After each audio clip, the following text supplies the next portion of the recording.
Kalau ya sangat mungkin dia itu bakal naikin APBN untuk ekonomi kreatif. Bahwa Indonesia ini punya gelombangnya sendiri. Nggak cuman Korean Wave, tapi ada Indonesian Wave. Dan di sini Pak Ganjar sudah berkomitmen untuk itu. Tentunya akan bisa melejit dan maju. Halo dulur, gue Ahsan.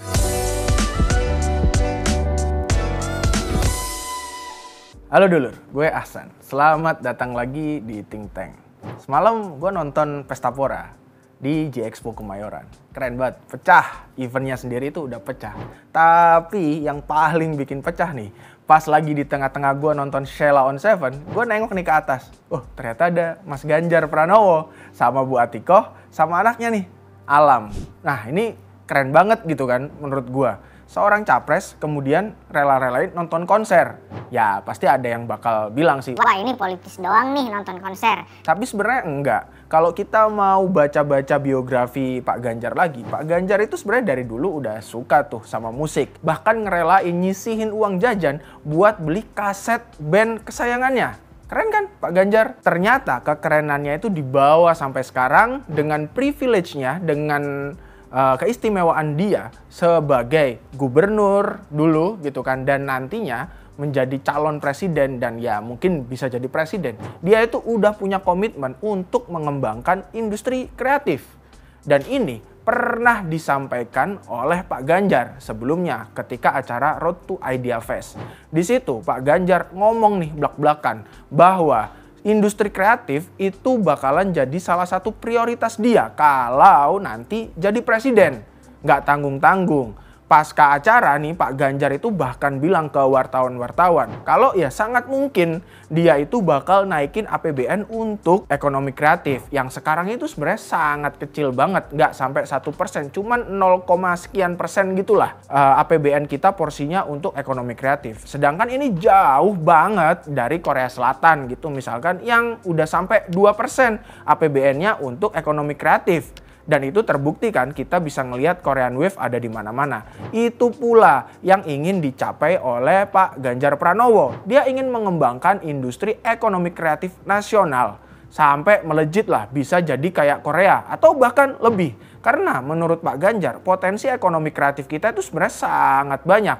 Nggak cuman yang bersendikan wisata destinasi. Bahkan wisata kayak wisata musik, kayak konser Pesta Pora, dengan bakat-bakat musik, bakat-bakat seni di Indonesia yang banyak banget, itu juga bisa dimanfaatkan dan berpotensi sangat besar. Waktu itu Pak Ganjar bilang, ya pas ditanya nih kan di momen Road to Idea Fest itu, bisa nggak sih event musik kita itu bisa segede Coachella yang ada di Amerika Serikat? Kata Pak Ganjar, ya bisa. Apakah pemerintah akan dukung? Kata Pak Ganjar, ya sangat bisa untuk mendukung dan sangat mau untuk mendukung. Waktu itu Kiki Aulia Ucup yang punya Pesta Pora nih, yang bikin Pesta Pora, kemudian ngajakin Pak Ganjar ke Pesta Pora. Dan Pak Ganjar menunjukkan komitmennya dengan datang langsung ke Pesta Pora.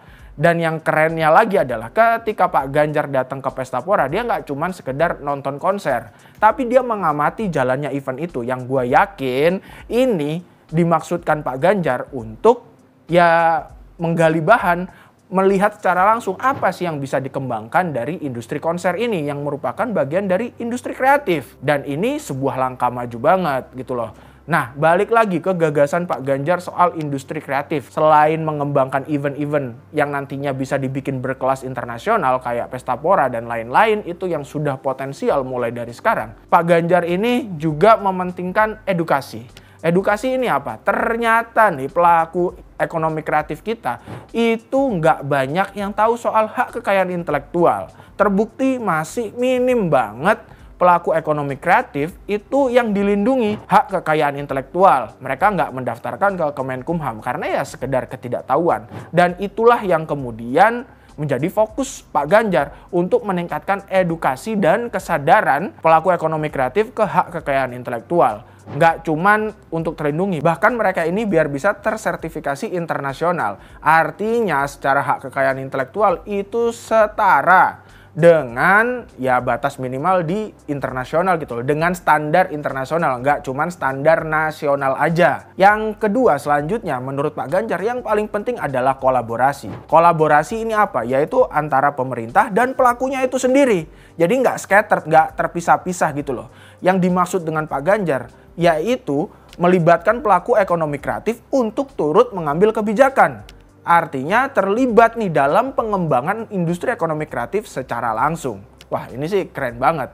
Dan kalau kemarin nih balik lagi dengan kunjungan Pak Ganjar ke Pesta Pora, ya itu bagian dari situlah Pak Ganjar udah ngebuka pintu kepada pelaku ekonomi kreatif. Ayo sekarang berkolaborasi, atau nanti ketika Pak Ganjar terpilih berkolaborasi, nggak silo, nggak sendiri-sendiri lagi gitu loh. Karena ya gimana pun di era kolaborasi sekarang, di era masyarakat yang terbuka ini, pemerintah mau nggak mau memang harus melibatkan masyarakat. Apalagi nih seperti kata Pak Ganjar, generasi muda kita itu banyak banget potensinya. Kayak yang pernah dicontohin Pak Ganjar misalkan Niki Zevanya, Rich Brian, dan lain-lain yang sebenarnya udah go internasional dan potensi kayak mereka itu juga masih banyak.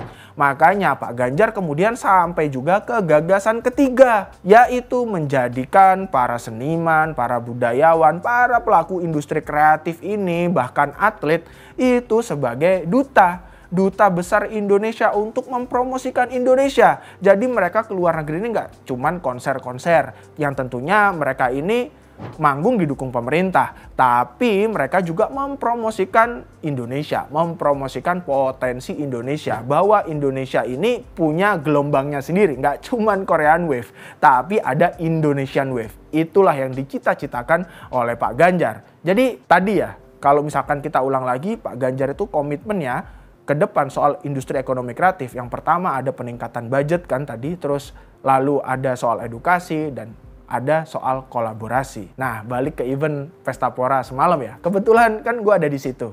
Ini juga menunjukkan gitu loh. Ternyata Pak Ganjar, Bu Atikoh, dan Alam ini nggak ragu gitu loh untuk berbaur dengan masyarakat, berbaur dengan anak muda, dan dia bisa ngeblend dengan budaya anak muda. Menurut gua untuk bisa membaur dengan budaya anak muda ini nggak gampang, apalagi ada usia yang jauh dong pastinya antara Pak Ganjar dengan generasi anak muda sekarang, antara Bu Atikoh dengan generasi anak muda sekarang. Tapi Pak Ganjar mampu membuktikan bisa membaur, yang artinya Pak Ganjar ini memahami pola pikir anak muda. Yang dia bisa pahami ya dari anaknya sendiri, Mas Alam, yang sebenarnya ya emang cerdas banget. Kalau kita ingat lagi gimana Mas Alam di acara Rossi, itu kan keren ya. Dia bisa menjawab pertanyaan-pertanyaan dengan lugas soal kekuasaan, soal budaya populer, dan lain-lain. Itu ya pastinya juga nggak lepas dari pendidikan orang tuanya dong. Jadi kalau Pak Ganjar bisa ngedidik Mas Alam untuk jadi anak yang sekreatif itu, begitupun juga Bu Atikoh bisa mendidik Mas Alam untuk menjadi anak sepintar itu, ya tentunya anak-anak muda di Indonesia lainnya kalau nanti Pak Ganjar jadi presiden punya peluang. Itu sih menurut gua ya. Dan yang paling penting ketika semuanya ini, kreativitas, kekayaan intelektual dapat support dari pemerintah, dan di sini Pak Ganjar sudah berkomitmen untuk itu, tentunya akan bisa melejit dan maju. Mimpi kita untuk Indonesia, industri kreatifnya itu go internasional, sangat mungkin terwujud. Well, kalau semalam Sheila on Seven yang ditonton Pak Ganjar itu nyanyi soal sebuah kisah klasik untuk masa depan. Bagi gua, Pak Ganjar, Bu Atikoh, dan bahkan Mas Alam ini ketika nanti menjadi sebuah keluarga pemimpin di negeri ini, terutama Pak Ganjar menjadi presiden, ya itu akan menjadi sebuah kisah manis untuk masa depan Indonesia. Ya tapi tergantung sih kalian. Kalau gue sih ngelihatnya kayak gitu. Dan sampai sejauh ini memang rekam jejak Pak Ganjar selama di Jawa Tengah dan gagasannya untuk mengembangkan ekonomi kreatif ya memang paling pas untuk masa depan Indonesia dan terutama masa depan industri ekonomi kreatif Indonesia. Bye.